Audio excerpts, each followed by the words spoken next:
Turn up the radio and sing along. It's time for another great song. This is the Great Song Podcast. Season's greetings and welcome once again to the Great Song Podcast. I'm Rob Alley. I am JP Mosier. And we're here to celebrate the greatest songs in modern music history. We're going to tell you what makes them great, why we think they're awesome, and why you should too. JP, how you doing today, man? I'm doing fantastic. On the way over here, I overheard that they're making a new Rambo. So, Yeah. I don't know if you've seen that I floating definitely around. have. We talk a lot about Sylvester Stallone. Somehow he finds True. his way into our conversations pretty regularly. But he's a guy that, I mean, even the trailer makes me feel like he needs to know when to hang it up.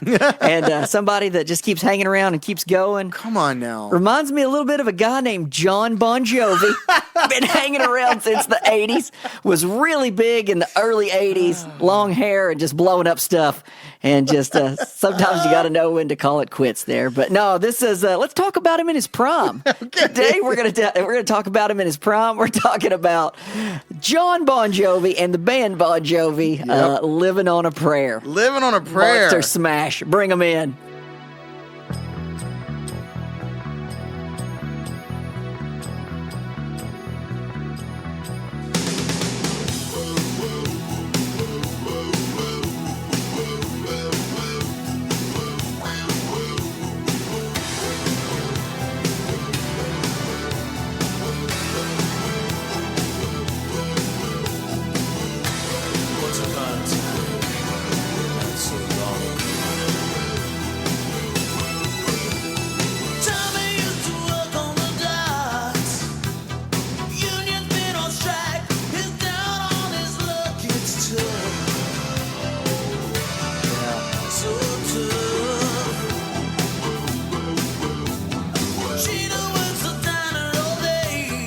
All day.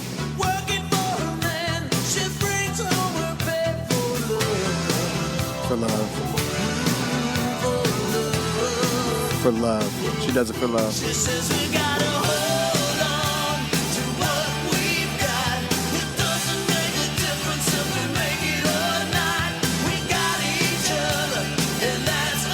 This is what JP and I sing to each other before every show.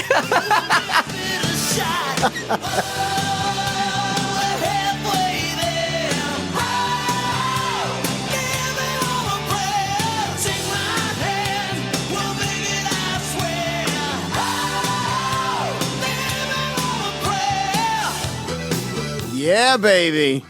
Get your talk box out. That's it's right. time. Let's do this thing. Let's all perm our hair. That's right. Get that crimper out. That's right. We need more hairspray in here right now. I need to vacuum seal my jeans on me. I am wearing a tank top. Definitely.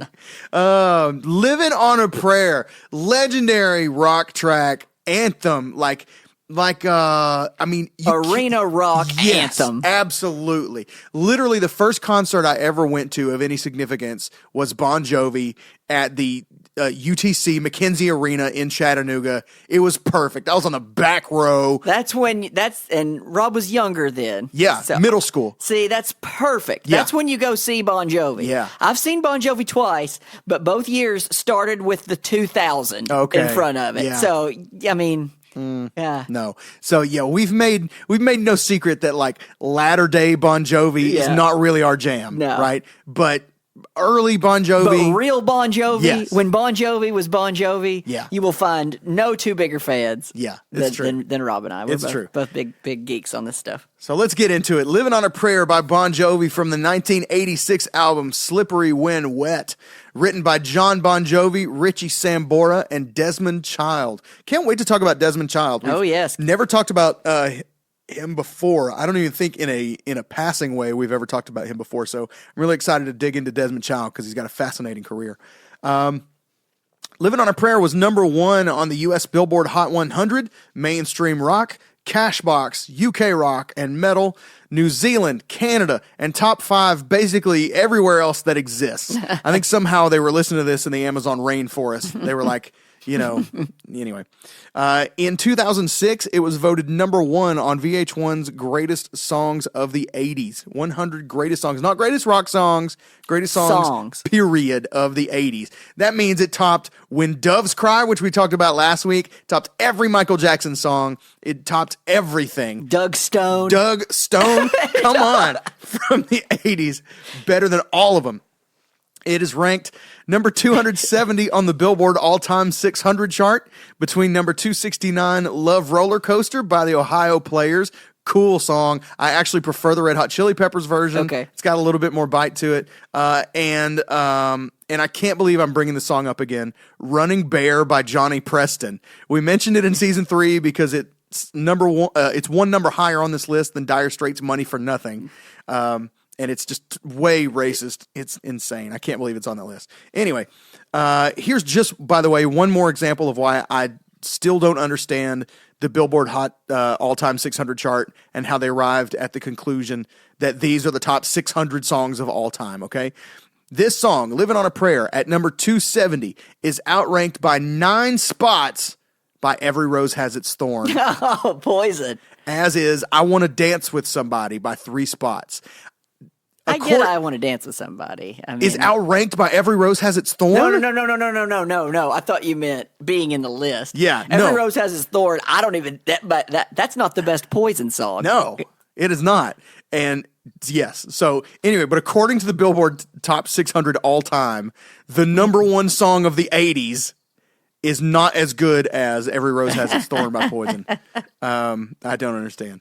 It re-entered the Billboard Hot Rock Songs chart in 2013 and rose to number 8 on the Billboard charts on the heels of both a Hurricane Sandy benefit performance that had been a few months prior and that viral video of the guy lip-singing to the song at a Boston Celtics game. Have you seen? You're not much on the viral videos. So it got its boost for me without the viral video. Yeah. So it came back around in 2013 because there's a video of this dude at a Celtics game, and they start playing "Living on a Prayer" like in a break right between quarters or something like that, and this guy's just going ham, like just passionately singing. He's out in the aisle, and they catch him on the camera, and it just turns into this whole thing, and that literally put this song back on the charts. On the chart, yeah, people are like, "Oh yeah, I love that song."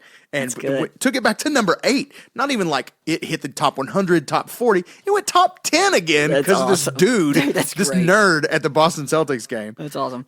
It's almost up there with like Africa and Don't Stop Believin' as far as like songs that have found new life with millennial and younger audiences. You know what I mean? It's just like it's one of those things that now, and Bohemian Rhapsody is the same way.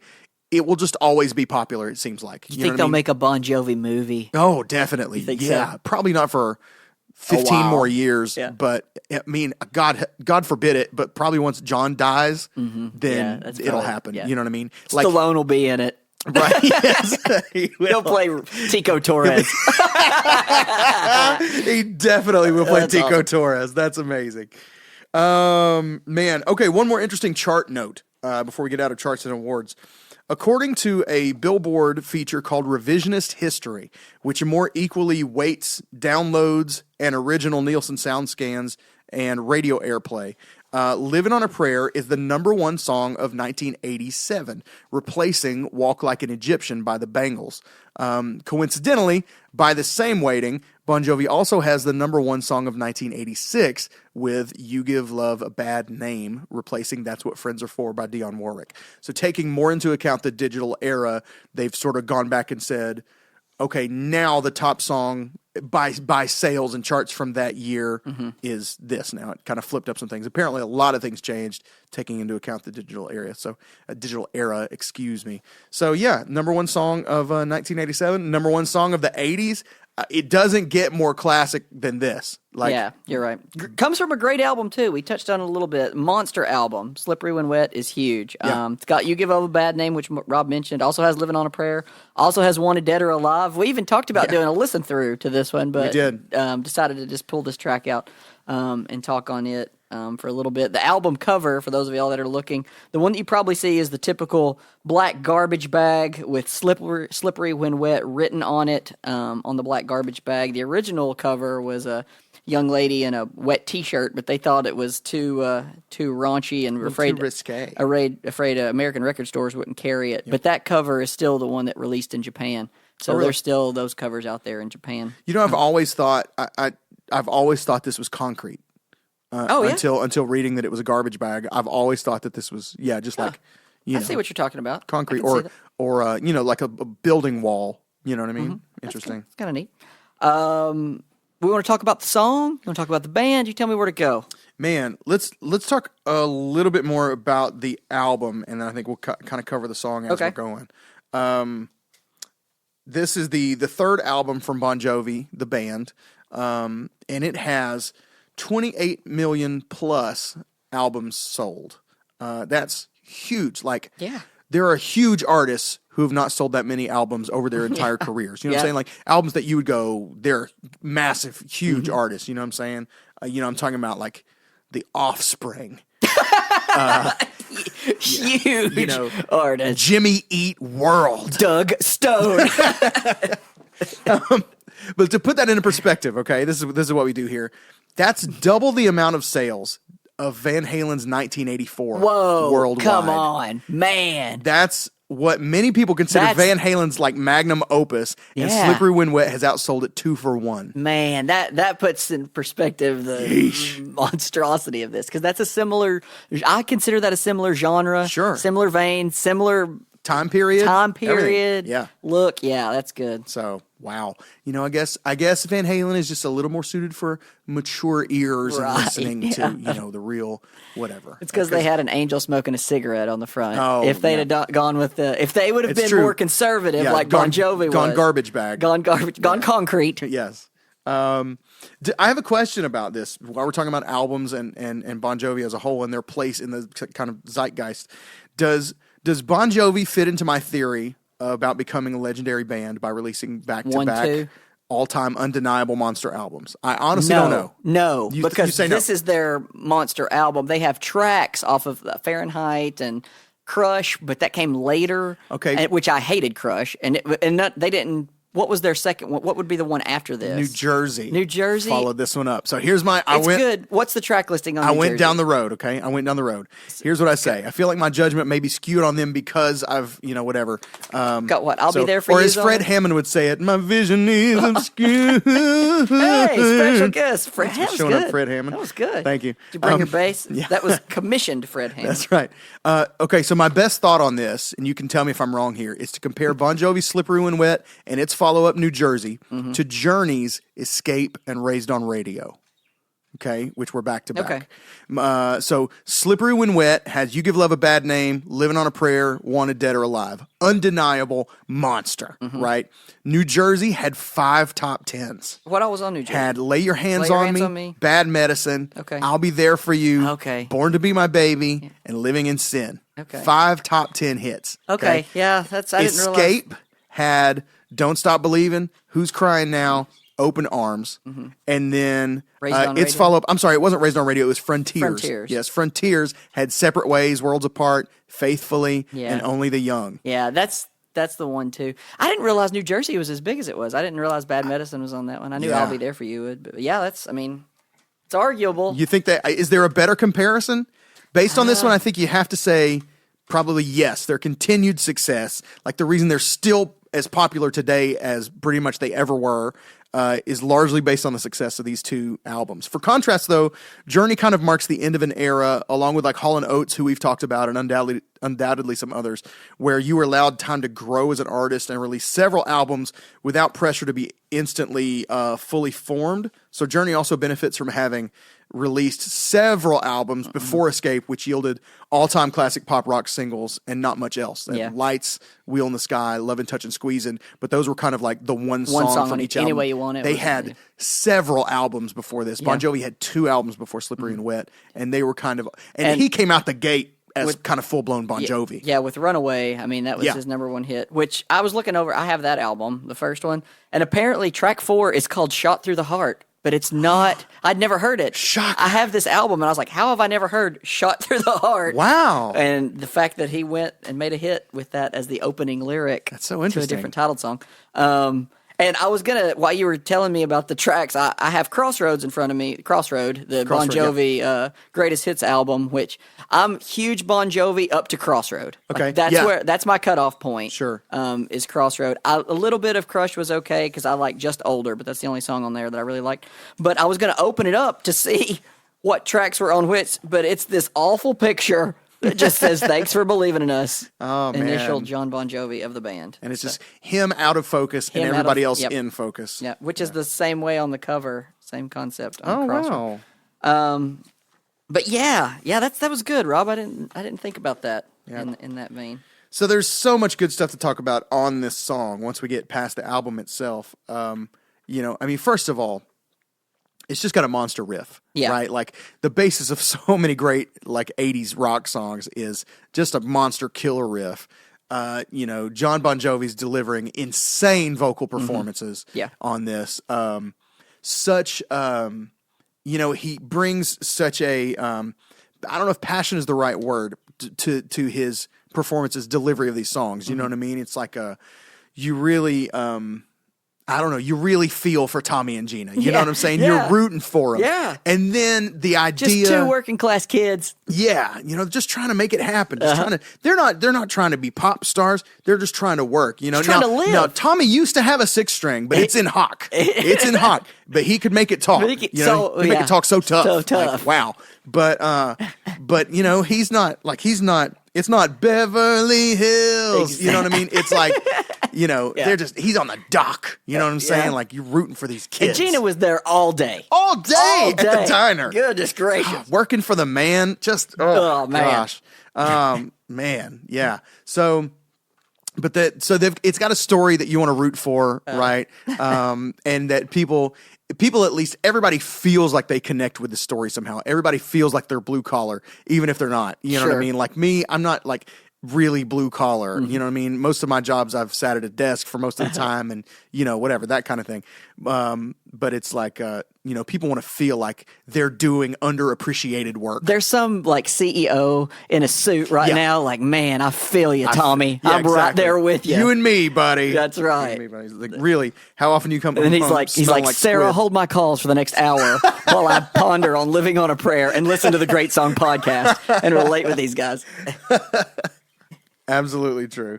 It's got that killer talk box riff. We haven't talked about the talk box since Frampton. Early season 1 when we talked about Peter Frampton. You lifers, go back. Y'all will remember. That's it's right. Like episode 2? Two, or I 3? think it was. It's early. Yeah, early. No, episode 2 was Garth. Yeah, so it was 3 or 4. So the talk box is kind of like we've talked several times about wah pedals that kind of changes the frequency range and all that stuff. A talk box adds another layer of that because it pushes air through a tube that then goes into your mouth, and your mouth becomes basically the amplifier your mouth becomes the resonant chamber for this sound. And when you if you just made a sound in your mouth and you went, ow, ow, ow, ow, it does that with your guitar sound. And so that's how you're able to sort of, now he's not making it talk like Frampton, actually, used it to make it sound like his guitar was saying words.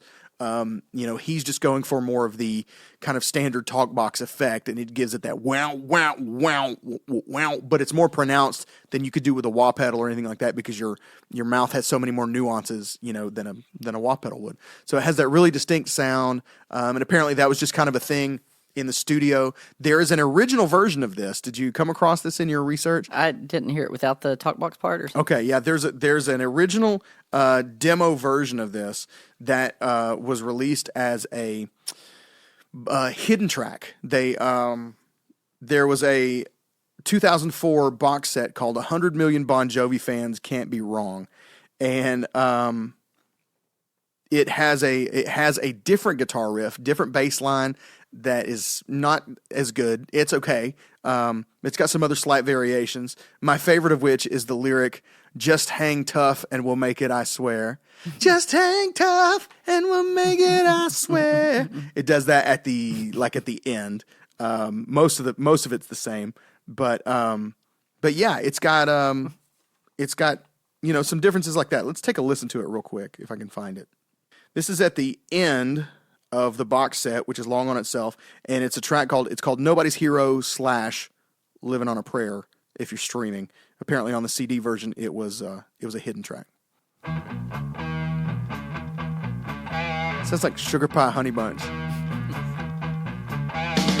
Sugar Pie Honey Bunch.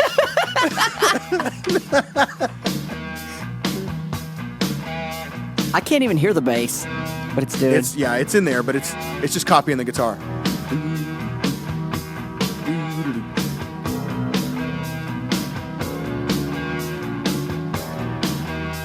This is a demo. Sure.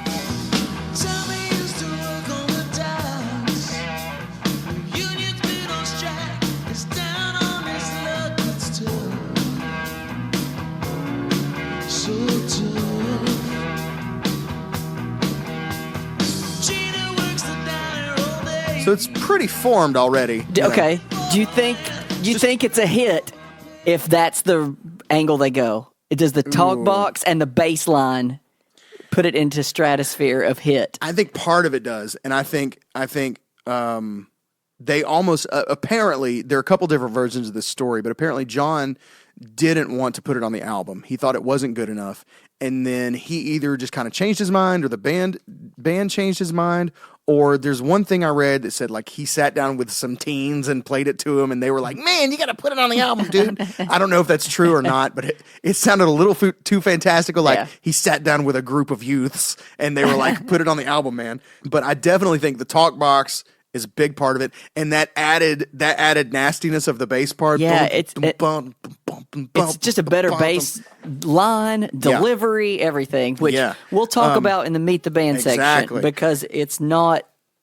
Anyway. Yes. But one of the main differences, and I think we should meet the band, one of the main differences that I think is easy to overlook is the lack of synth work on the demo. Right? Yeah, that's true. Don't sleep on the synth parts in this track because they're vital. They make a really big difference. They've got the staccato chords on the verses that it's just din, din, din, din, din, din, din, that really adds energy to it, drives it along. And then it's got the stabs on the pre-chorus. You gotta ink, ink, ink, ink. It's almost like Psycho, you know what I mean? Staying on that one note and making those stabs on the pre-chorus. And then kind of nice drop-ins throughout the song, you know what I mean? It's tough. Bring the big synth chords. And even the big chord that when you're air guitaring, you hit on guitar in the verse. Yeah. It's powerhouse synth. That's right. Hit hard. That's absolutely good, is. So yeah, I think all those things factor in to make it, because the demo was basically what you know as the song, with a couple minor differences. But the little tweak to the main riff and the sound of the guitar and the addition of those extra synth parts are all help combine to put it over the top. You know what I'm saying? And we're going to touch on in the Meet the Band section the bass controversy, if you would say, the bass player controversy. Let's go ahead and touch it. Let's meet them. Let's touch that thing. Let's meet the band. It's time to meet the band. Hey mama, let's meet the band. Let's all meet the band. Let's meet the band. It's time to meet the band. Hey mama, let's meet the band. Let's all meet the band. All right, we're going to meet the band of Bon Jovi, spelled Bonjovi, fronted by John Francis Bon Jovi Jr. That's right. Bon Jovi spelled a little differently. Yes. Bongiovi. That's right, the full-blown Italian Bon Jovi. On vocals, no guitar on this track. He does play some acoustic guitar every now and then with them live. But no instrumentation by Mr. John Francis on this. Songwriters Hall of Fame in 2009, ranked number 50 on Billboard's 100 Most Powerful People in Music Business. I believe it. Ranked number 50 on People's Top 100 Most Beautiful People in the World. So, and I'm thinking to myself, how does he end up right in the middle of these lists? You think he's like, come on. I think in his mind, he probably thinks he should be ranked a little higher. Sure. But he's 50 of 100 in two different lists, powerful lists. I think in his hate, at some point, he was like voted like sexiest rocker or something like that. I feel like surely he was at the top of that list at some point. Yes. Sexiest over a certain age. Probably as he got on. Yeah. Stallone's listening to this like, I mean, let's be honest. Jon Bon Jovi's a handsome dude. Like, there's a reason he ended up doing movies and stuff like that. You know what I'm saying? Like, he's a credited actor in all kinds of subpar movies. You're right. He's better looking than, David Coverdale, right? Like Meatloaf. Your average. Exactly. Yeah. Yeah. At one point he owned an arena football team called the Philadelphia Soul. His debut single, "Runaway," cracked the top 40. He did some solo work on his own too, and that's actually what he's done more now than with the band. Did "Blaze of Glory" for Young Guns 2. Yep. Really big into politics. It was on the John Kerry tour a few years ago. He was really, I would say, influential, but I mean, yeah, he was pretty vocal in that. Vocal, yeah.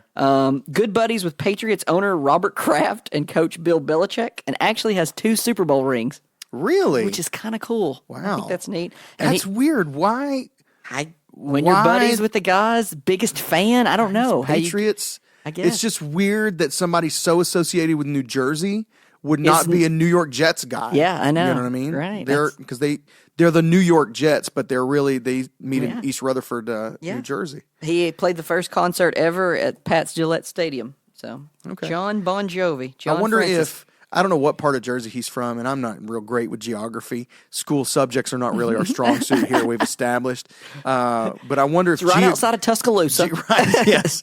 If geographically, maybe it's more convenient to him to go to Patriots games than it is to go to, it's Jets closer. games. Yeah, traffic and everything. Or it's probably just a little sexier. I guess. He's a sexy guy. He's like the Tom Brady. He's like the Tom Brady of rock and roll. Goodness. Good-looking dude. The ladies love him. He just keeps going forever and keeps being good. Your diehards might say it's time to hang it up, but he's like, I'll quit when I suck. That's right. That's good. That's really good. I like that. Good comparison. On guitar, Richie Sambora. The Stranger in This Town album is so good. I've talked about it before. It's one of my favorites. Where's he in your He's top in my guitarists? top 10. Okay, that's what I thought. Which is way high. Technically, he's not that guy. Right. I'll just be real, but I like the way he plays, and I like his songs. I might even touch some of his best solos. I mean, I highlighted some of them. Dry Country is really good. Yeah. If you want to listen to it, there's 3 different sections, so it's long. The Wanted Dead or Alive solo is really good. Yep. We mentioned Wanted or Dead or Alive. Let's play the solo just so they can hear it. Yeah, it's at minute 2:16. This is the one that's like more full of harmonics than a ZZ Top solo, right? It's just all harmonics. And the thing that's so cool about this, as Rob was looking it up, is the intro is just Richie and John playing 2 acoustic guitars, and then Richie picks up his electric and does this right here. So stinking cool.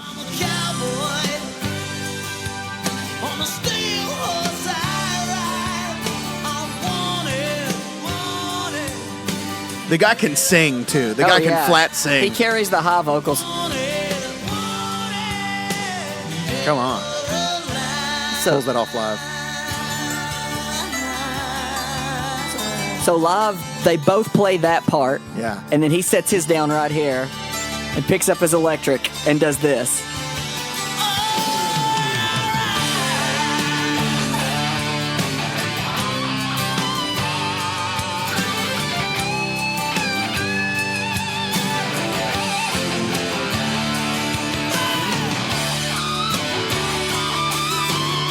So many harmonics. So squealy.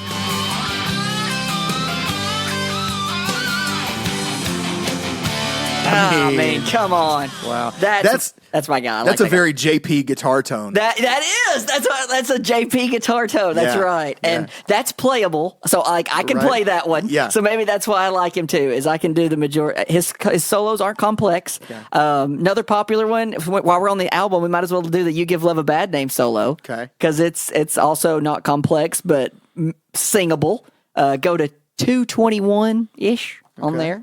Oops. While you're looking that up and while he's finding it, we talked a little bit about the Stranger in This Town album, but it's so good. It's got Tico Torres and David Bryan, who are Bon Jovi members that we'll talk about here in a minute. Tony Levin plays bass on the album. Solid. So, woo! Come on. So, I mean, whatever.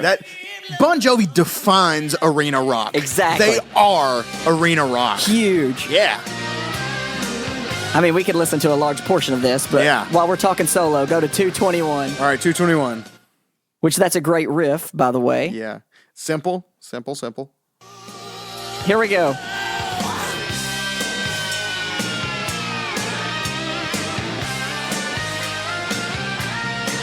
Finger tap.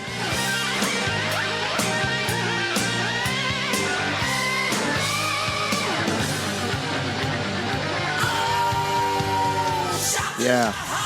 So yeah, Richie Sambora, high on my list, like that guy. Was in a band called Message, and then he auditioned to be Ace Frehley's replacement in Kiss. How about that? But didn't get in, Yeah. so he found Bon Jovi. Replaced Dave Sabo, as Dave Sabo went on to be in Skid Row after 3 weeks of the Runaway tour. Interesting. So, married Heather Locklear for a bit there. Then he got, most recently, in a relationship with fellow guitarist Orianthi. And they formed a band. Yeah, who I'm a fan of. I like her. We've talked about her before on some female guitar discussions. Gear-wise, I got to talk a little bit on Richie's gear because I'm a guitar geek on this stuff. He plays Kramer, Jackson, and Charvel Super Strats, mainly. Okay. Those two. So for those of you that don't know what a Super Strat is, it's a Strat with 3 humbuckers. Yeah. So it's and it'll have the locking Floyd rose at the top. And the first Richie signature Strat was a Kramer that came out in '87. So it's a good looking guitar. So it's just a Strat with some guts.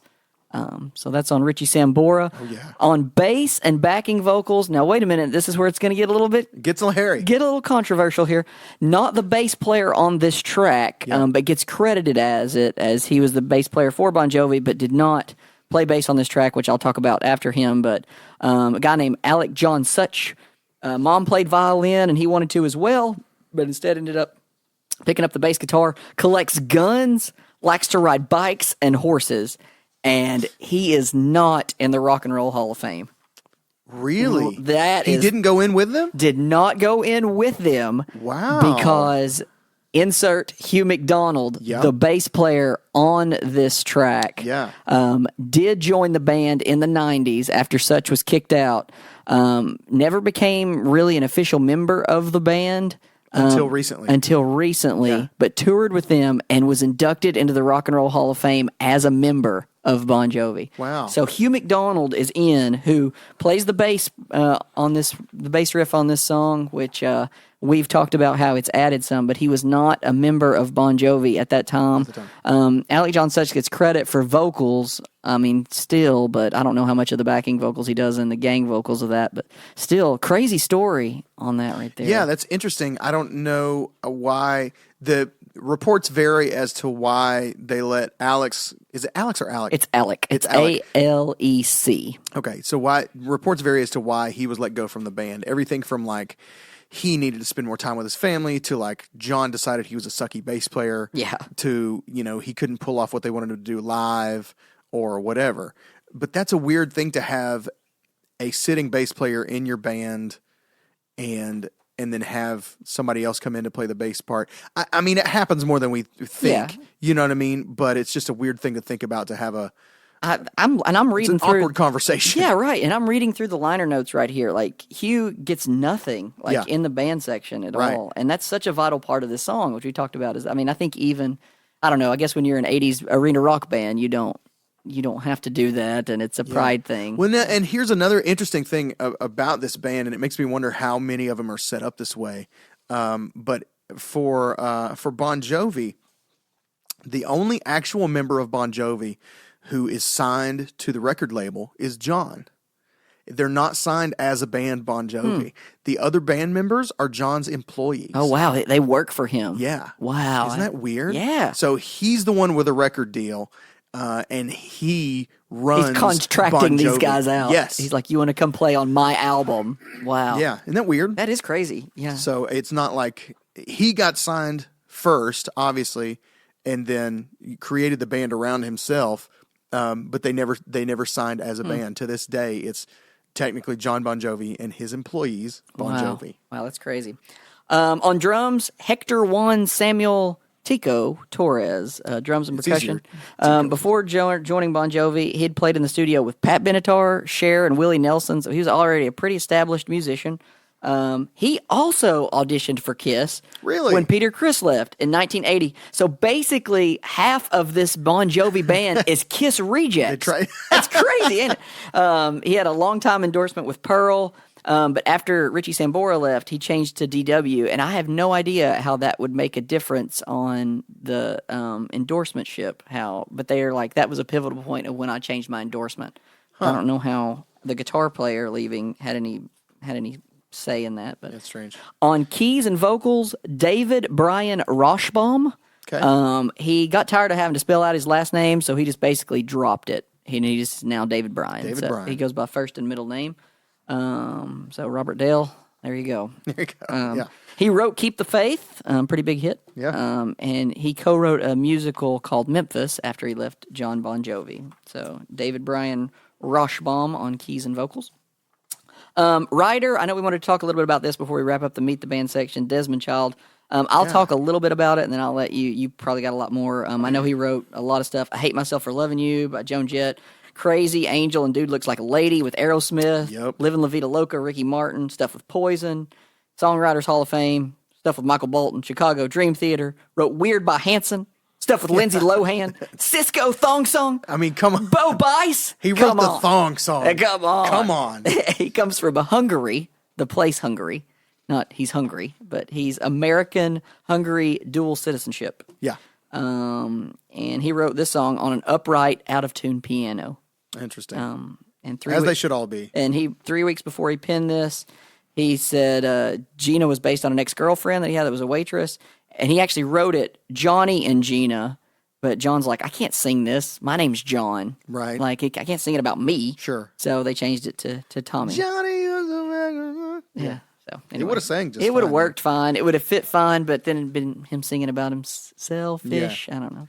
It makes me wonder. I'm a little dubious as to the note about it being about an ex-girlfriend, because he's been married to a dude for 30 years. But there's still the picture of the girl above his piano. I saw the interview, and he's like, this is who inspired that song. Okay. And he has a picture of her. It's this old There you painting. go. So, I mean, I realize people change affiliations all the time. So, but yeah. you know. Exactly. Yeah.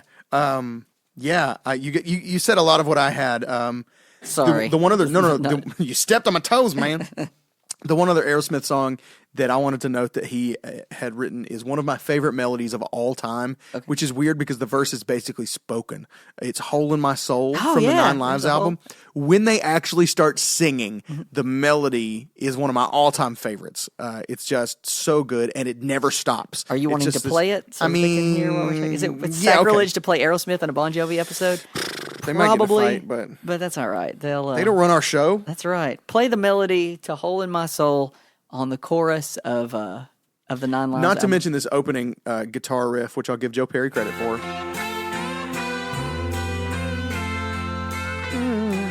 So good.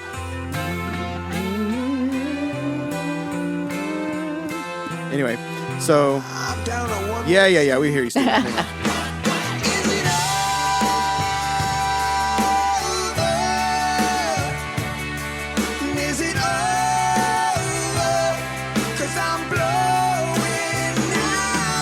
Here we go, this melody. This walk up. Tell me how it feels to be the one who turns the knife inside of me. Take a look at you. And then they just keep going into awesomeness into the chorus. There's nothing there, girl. Yeah, I swear. I'm telling you, girl. Yeah, 'cause there's a hole in my soul. Come on. Killing me the That's awesome, dude. That's just great. I Good love job, it. Desmond. Good job, For Desmond. those of y'all that just listened or scanned about ahead to the end, that is not Bon Jovi. Correct. That is Aerosmith. Correct. But there is an interesting tie-in, though. By the way, Steven Tyler steals marching right. bass drums. Drums. Never forget that. Go back steals concert bass drums. Never forget that. Go back and listen to our season 1. Yeah, season 1. Middle It's of the way episode through. like 18, maybe, from season 1, like 17, 18. We talk about Steven Tyler breaking into a high school and stealing their bass drum. Living on the edge for those of you. So yeah, the list goes on and gets more and more diverse for the songs that Desmond Child has been a part of, either written or co-written. Like you said, all the way from Kiss to Ricky Martin and Cisco. You know, like I mean, that's crazy. He co-founded the Latin Songwriters Hall of Fame with Rudy Perez in 2013. I don't quite understand the Hungarian citizenship, but also he grew up in like, I think it's that he's Hungarian, his parents, but he grew up in like the Cuban sort of refugee area of Miami. That's what I gather from it. Anyway, I thought this was interesting. He wrote "Born to Be My Baby" for Bon Jovi, and "I Was Made for Lovin' You" for Kiss. "Born to Be My Baby," "I Was Made for Lovin' You." If you look up the lyrics, they're fairly similar. It's basically the same story. I mean, it's kind of like, you know, you and me here tonight. Let's press ourselves on each other. I was made for you. You were made for me. Let's do this. So here's the one for Kiss, and here's the one for the Kiss rejects. Yes, that didn't exactly. quite get into Kiss. Exactly. Yeah. Bon Jovi was opening for Kiss when Desmond wrote "I Was Made for Loving You," and Kiss actually hooked Bon Jovi up with him. That's cool. So thanks, Kiss. That's good. Come on. Yeah, that's good. You got to admit, I know you're not a Kiss fan. I'm not a Kiss fan at all. Not at but all. Kiss has brought some good into the world. This is funny. When he first met up with Steven Tyler, they had the guitar riff for "Dude Looks Like a Lady." But he said this is the first thing that they did when they walked in. He's like, "Hey man, welcome in. We got this guitar riff." Like they immediately just get straight to work. And so they're playing in this guitar loop, and but the hook they were going with was "Cruising for the Ladies." Cruising for the ladies. And he said, Desmond said, the first thing I said to them was, "That's terrible." And he said, Steven, he's like, you can't use that. It's so played out. And he said, Steven Tyler spoke up and said, well, originally when we came up with the riff, I was singing "Dude Looks Like a Lady." And he's like, we thought we needed to change it. And Desmond said, bro, that's a hit title. And the rest is history. They went with "Dude Looks Like a Lady." That's good. There's a really cool special on him that just released this past May on PBS. Definitely worth checking out. He's got a young guy named Justin Benlolo who fronts the vocals on some of the rock stuff. Like Desmond's doing his thing at the piano and is singing some of the stuff, but they do like a lower tempo version of "Livin' on a Prayer" that's kind of more manageable in a regular vocal range, you know what I mean? But he's got this kid, Justin Benlolo, who's fronting the vocals on some of the other, he pulls off Bon Jovi, Aerosmith, Kiss, doesn't miss a lick. Like, it's really impressive. Especially, I mean, he hits the high stuff on the Bon Jovi stuff. He hits the weird stuff on the Aerosmith stuff. It's really, really, really impressive. So check out the PBS. I think it's on like pbs.org or whatever the PBS website is. There's a special on Desmond Child where he's just doing hit after hit after hit in this kind of small theater setting. It's very cool. Well, you touched on the high stuff of Bon Jovi, so we got to talk about the key change. Yeah. So this will be a good segue back into the song off of the Meet the Band set. Great key change. And we'll talk I was telling Rob beforehand that one of the things I love about the key change is not just the fact that it goes up, it's actually a step and a half. Right. Which is an amazing key change. Weird. Which is awesome in and of itself, which Bon Jovi can't hit it now. Yeah. John can't hit it now, so he does the crowd vocals. You know, when it comes to the part, he's going to hold the mic out and let the crowd sing it. So we'll listen to the key change vocally, but also listen to the time signature. I was counting it with Rob. So the song's in 4/4, and you can explain it if you want to from here, but there's going to be a bar of 3/4 on the "All That You've Got," and we can snap it or count it out for you however you want. But listen to it, and then we'll go back and explain it a little bit. So we'll hear the key change right here.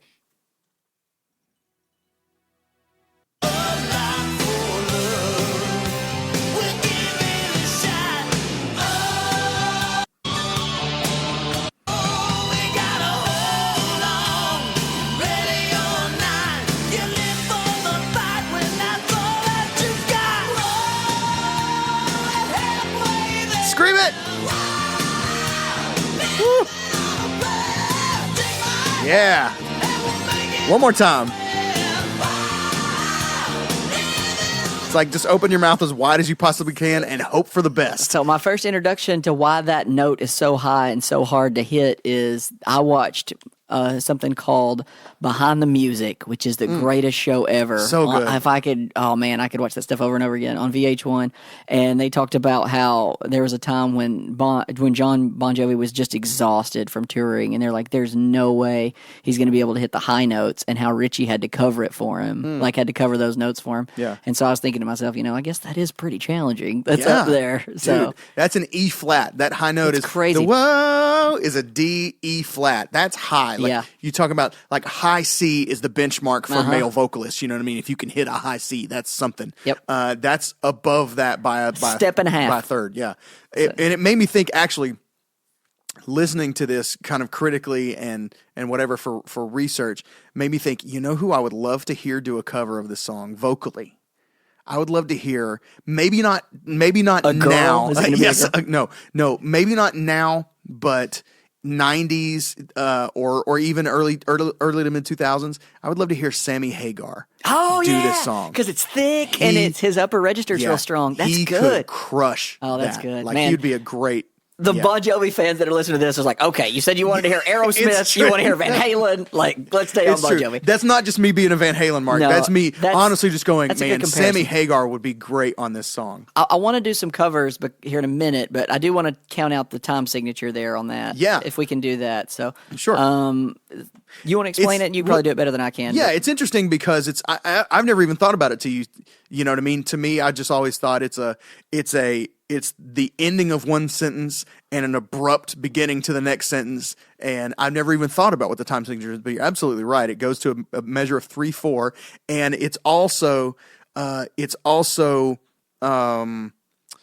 it got triplets before it or during the measure of 3/4. So it's a kind of an interesting thing. It's like it's 1, 2, 3, 4, triplet 3, 1, 2, 3. Does it make sense? So let's listen to it one more time, and we'll count it out. Snap and count along with Exactly. us so that you know what we're talking about.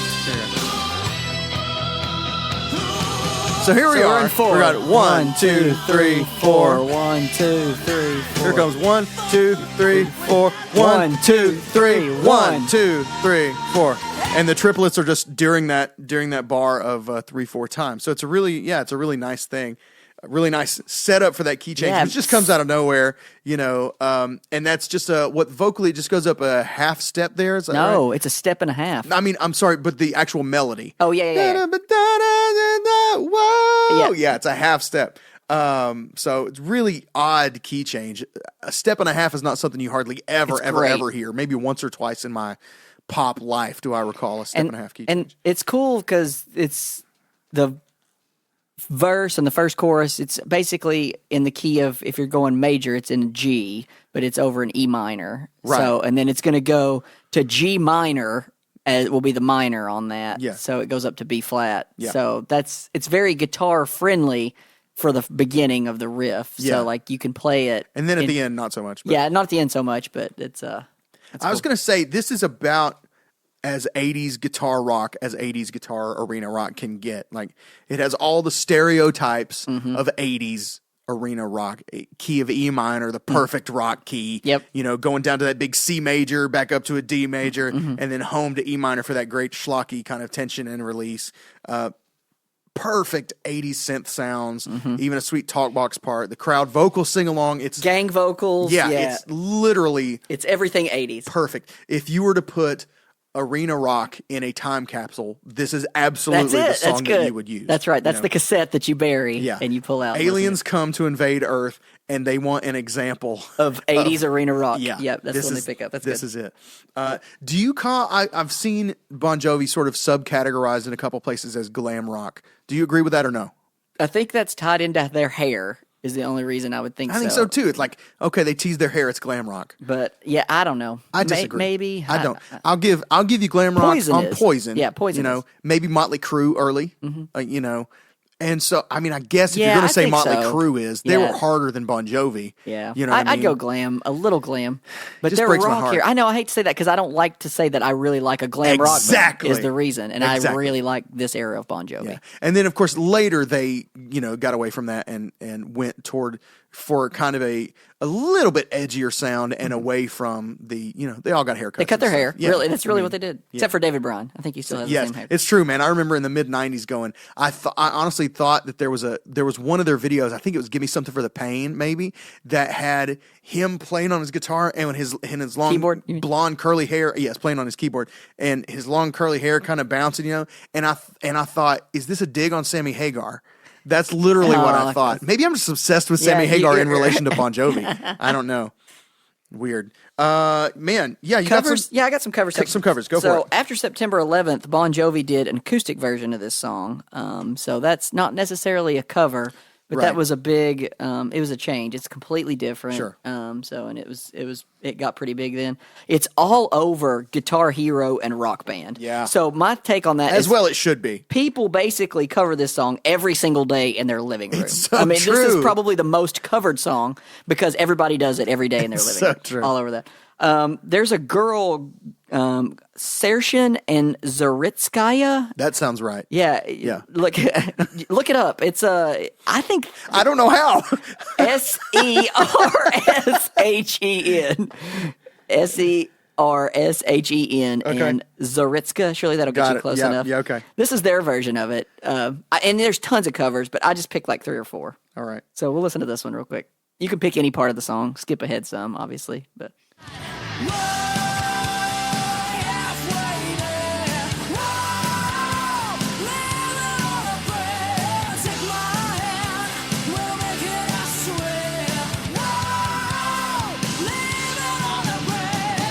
I like the production of it Yeah. more so than her vocally or anything.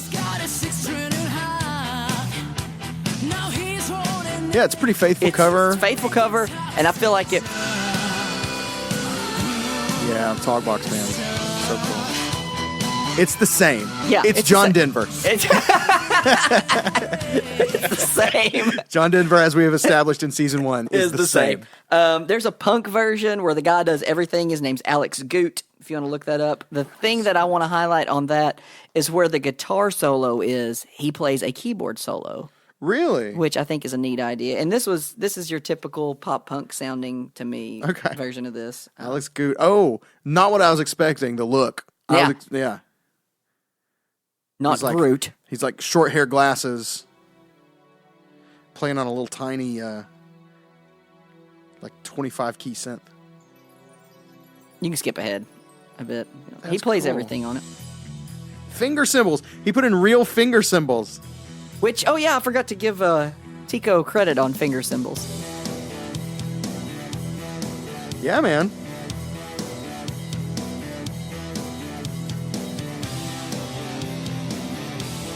He's going for it, doing it all himself.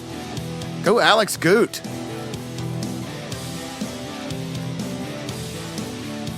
So he goes with a keyboard solo, huh? Yeah. At the All end, right, skip I'm excited to ahead hear it. Yeah.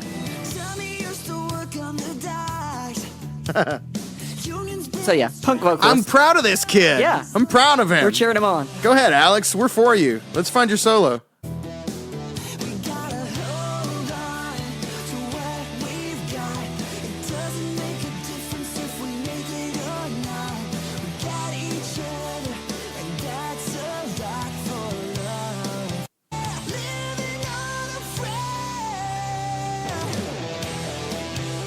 Oh, yeah.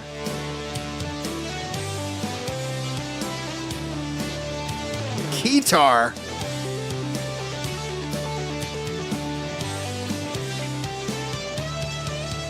Yes, sir.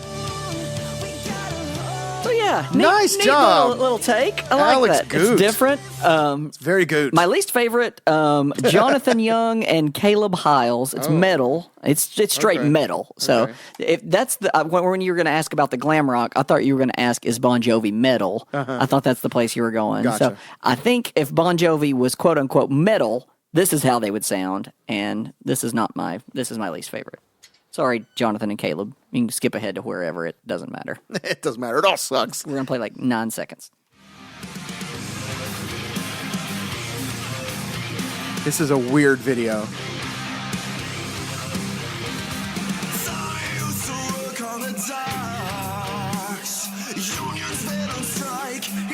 They look like It's like two guys standing in front of a green screen and just using weird backgrounds of like soccer games and space. And it says happy birthday on it right now. And they're just standing there like they really don't want to be there. Like their wives are like, you have to make a video for your cover. And they're like, all right, we'll go down to the... Anyway. Let's hear the chorus. I don't know what key we're in. Maybe in B now? Oh, no. C. I'm out. C. I'm saying C like I told you so, not like C like the key. Yeah. Nope. Low. No.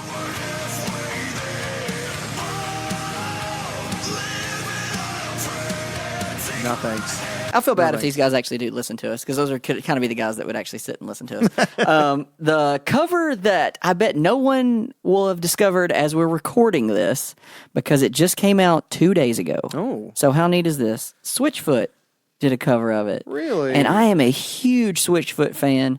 So we'll listen to it. I'll never rip on John Foreman, but this is definitely at the top of his range. So it's a stretch. But I like this guy. I love this band. And so let's listen to the Switchfoot cover. Mr. Jon Bon Jovi, we are Switchfoot, and we cannot wait. Oh, yeah, they're going on tour together. On tour with you. Really? In Europe this summer. This is going to be amazing. I grew up listening to you sing Anyway, this song. that's one of the great. greatest Why don't songs you do ever it? Written. And as a thank you, That's the thing. We're going to butcher it. Tina works a diner all day. I like his voice. I like Yeah. that. Working for a man, she brings home a pay for love. We should cover an old Switchfoot song like Legend of Chin. Yeah, Legend of or something from that era. New Way to Be Human. New Way to Be Human, Company Car. Yeah. If we make it or not, we got each other, and that's a lot for love. Now they're going a step down. They're in D minor.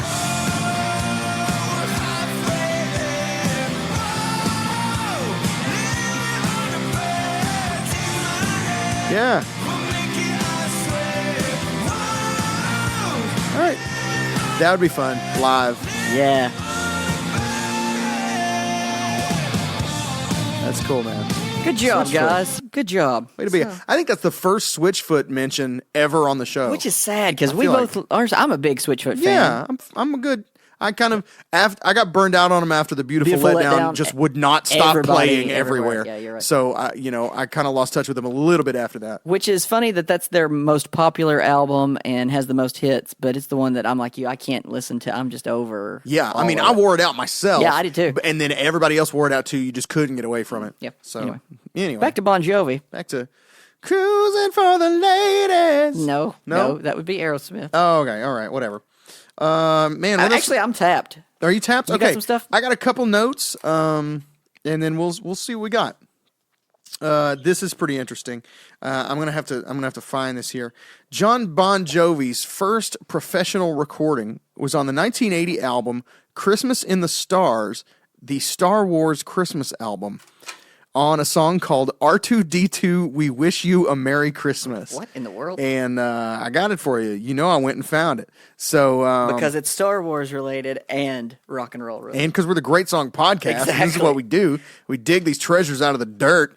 So this is R2D2, We Wish You a Merry Christmas. Featuring John Francis Bon Jovi. That's Jr. right. According to a 2011 Forbes article, he was running errands at his cousin Tony Bon Jovi's radio station in New York, and a producer named Miko Minardi asked if Tony knew any singers who were looking for work. He connected him with John, and when he needed a young voice for his Star Wars track, and John was like 18 at the time, when he needed a young voice for his Star Wars track, he brought him in to do it. So here, ladies and gentlemen, is Jon Bon Jovi's first professional recording from the 1980 album Christmas in the Stars, the Star Wars Christmas album.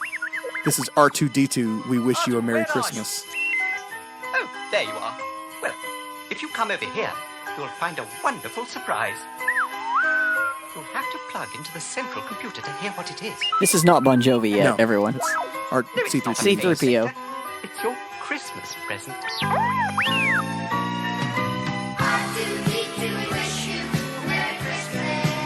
That's not him yet either. Some little kids. apparently Miko Minardi tried to do this himself, but he just couldn't make his voice sound as young as he wanted it to. Message gets to you. We look up at the winter star. Yep. We know that's What? our chimney's big and round, so you can come right down. Oh my goodness. Yeah. That's what they make fun of him with.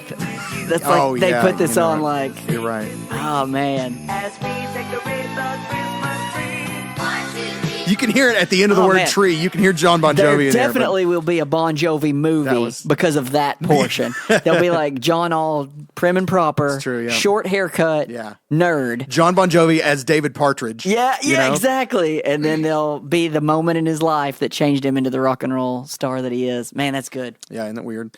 Good find. Yeah. Good Yeah, treasure. I was pretty happy with that. In the 2000s Bon Jovi song, It's My Life, which is officially where I was done with Bon Jovi. It's my least favorite Bon Jovi song. Yeah. The two characters from Living on a Prayer are mentioned again. There's a, I need to clear something up. My least favorite Bon Jovi song is Have a Nice Day. okay. Sorry, go ahead. All right. Thank you. They're the same song. Continue. They're the same exact song. But yeah, he says, this is for the ones who stood their ground, for Tommy and Gina who never backed down. Who never backed down. Insert more talk box. Yeah, Wow, exactly. wow. Wow. Yeah. So there you go. Tommy and Gina, they survived. They at least made it to 2000. They did. You know They what I made mean? it to the Crush album. They never backed down. Yeah, that's where I stopped with Bon Jovi. There's something about There's a really good song on that album, though, called Just Older. Okay. That's like, I'm not old, just older. Just older. Which is good. That's cool. That's a good, I'll give him some props on that. Okay. never let it be said that Jon Bon Jovi can't write a good song. He can. Sure. He'll always But he be can able also to write a a bad song. He can also write a bad song. Rob yeah. Hates Always. The which Beatles is- had some crap, you know what I'm saying? Like everybody writes some crap songs. I'm just for whatever reason I've moved on from Bon Jovi. Okay, I'm not going to say it's their fault. Okay, I'll put it on me. different all right? stage of life. Yeah, I'm at a different. You know, I just gotten busy. I got a family.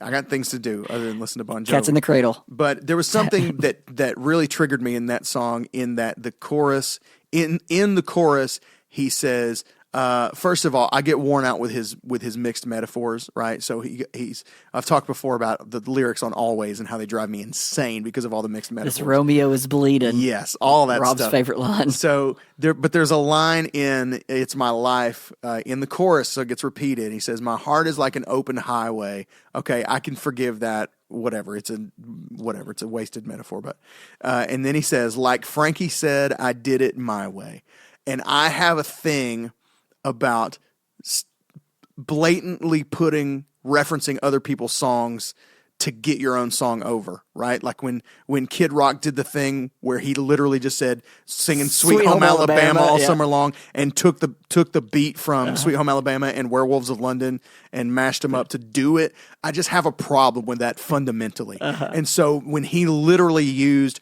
Frank Sinatra's name and his own lyrics to be a hook in his own song. But that doesn't take away from Blues Traveler Hook, to clarify that. No, Completely different that's concept. genius. Completely different concept. Genius. Continue. But that's where I broke fellowship with Bon Jovi right there. That was where I was About the time Richie Sambora did. yeah, exactly. It's like, you guys are not invited in my ears anymore. Rob's also in my top 10 favorite guitar players, as is Richie Aw. Sambora, and they both parted ways with Bon Jovi at the same time. Around the same time. The 2010 Grammy Awards featured a 3-song kind of medley, not exactly a medley, but 3-song performance where the songs sort of flowed into each other a little bit from Bon Jovi. The third song of which was voted on in real time by fans. That's cool. That was That's a really neat cool. idea. So they voted for Living on a Prayer, and they said they were like, right up until the last minute. They had rehearsed. Which three did they do? Do you remember which one? I can't remember. They did. It was Who Said You Can't Go Home. That was one of the ones they did with Bon Jovi's song Sugarland Girl? with Jennifer Nettles? Jennifer Nettles. Yes, thank you. And then they opened It's all right. the It's all right. set with something more recent of theirs. I can't remember what it was. And then so they closed it with the fan voting song, and they didn't know until right before they went on. They left the voting up to get. They as had many to votes know as that was going to possible. be the one they picked, though, right? Well, it was living on a prayer, Always, and Always made the something cut. All else. right. Yeah, it was like, 3 contenders, right? Okay. So I would have definitely thought it would have been Living on a Prayer or Always, but Living on a Prayer won, and so they, at the last minute, they were like, all right, here we go, and, did I it. really liked Bed of Roses too. That's another power Yeah, ballad by that's Bon a good Jovi one. that I was a fan A of. lot of faith references in Bon Jovi stuff. Keep the faith. and references to not like to the Christian faith in particular. You know what I mean? Kind of weaved in and out. The one he's referencing in Bed of Roses is "I want to be just as close as the Holy Ghost is." Yeah, it's- not the best rhyme unless you're singing '80s. Yeah. But a lot of that I kind of thought stuff. a great through line other would have lyrics. been, "I want to be as close as your halitosis." That's the one I always want to sing. Gross. That's amazing. Oh man, I don't even want to. I watched. Have you ever seen the show? We're off the rails. It's fine. We're almost done. You ever seen the show Adam Ruins Everything? I've not watched it, but I've seen advertisement. Okay. I think It's they're called commercials these days. It's a fascinating show because he literally takes like well-researched, things and kind of picks apart these institutions, right? And he does it everything from like, buying a car to malls, why they're a ripoff, all this kind of stuff. But he did one on like healthcare products.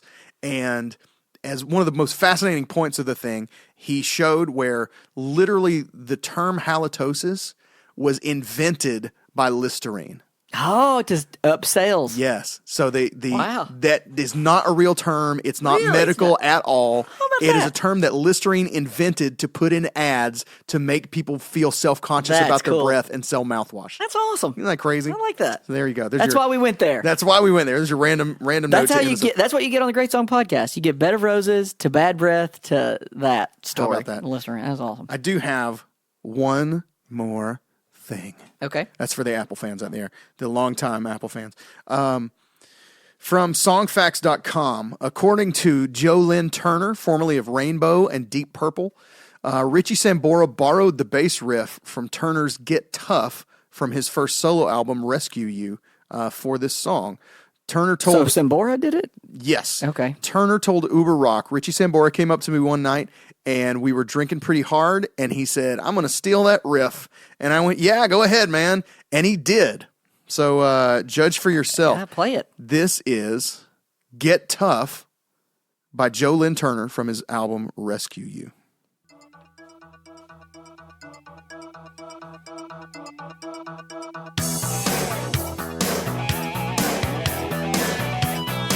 Pretty close. I mean...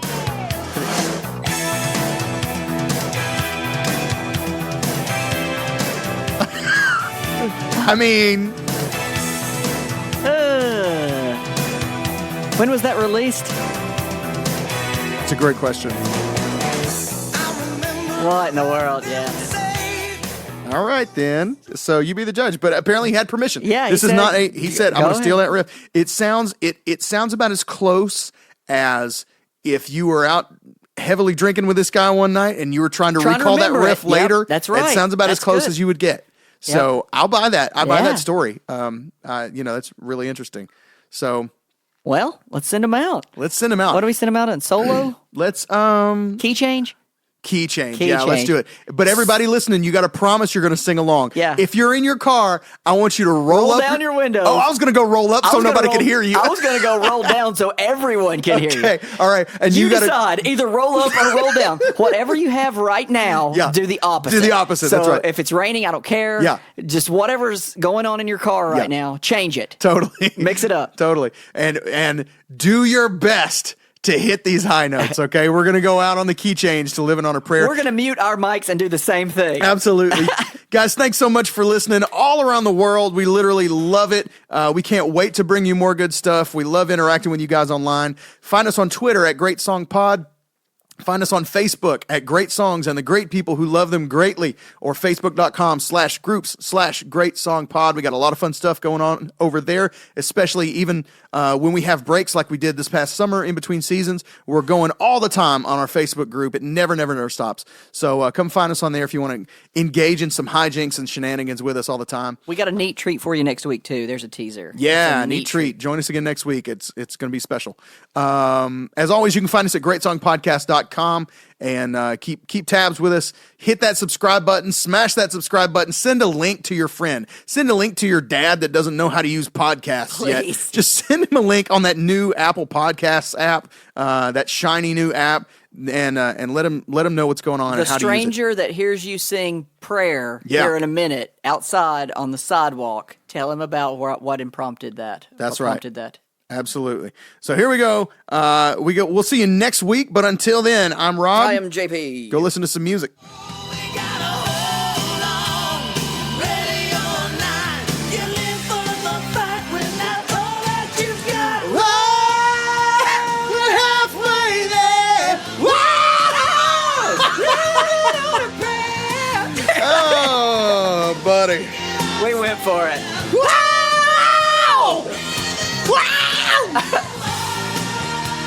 I got one more shot.